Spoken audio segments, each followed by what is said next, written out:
Hello fans of GeoGebra. A very short video but a very profound idea, and this example is trivial, but the implications are certainly not trivial. This is the distorted solid that we looked at previously. All of the work was done in another video, so please review that. But here's the big insight.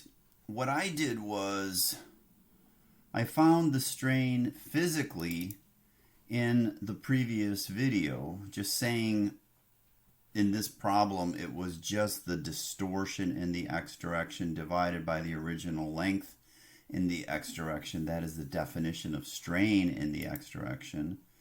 And similarly, I just physically defined the strain in the y direction as the distortion in the y direction divided by the original length.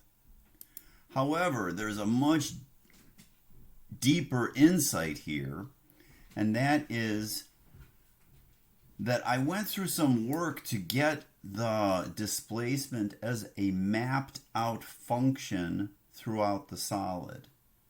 And of course, this function is kind of trivial, but you'll see in your quiz and in other examples that it will be more complex.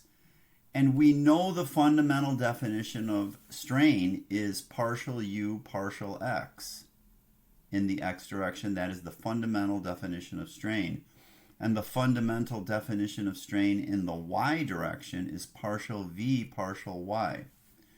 And we could do that in this children's program.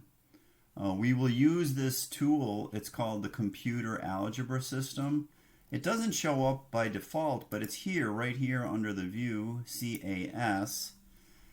And you could move this window around any way you want, but what I'm going to say is, for instance, strain x is derivative, and these are partial derivatives of, and let's say 0.0025 x times x, of course, plus 0 times y. And I know this is trivial, but I'm making a point here. And that is the strain in the x direction. You could see it right there. 0025 is 1 over 400. And similarly, the strain in the y direction is the derivative of, let's go find that function, 0 times x minus 0.001 times y with respect to y. So these are partial derivatives, ladies and gentlemen.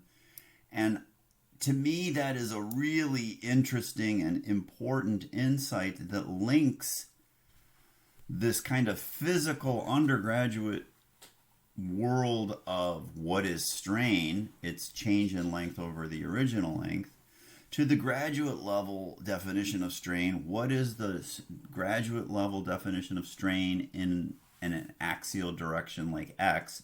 It's partial u partial x. So enjoy that and play around with that. It's super important.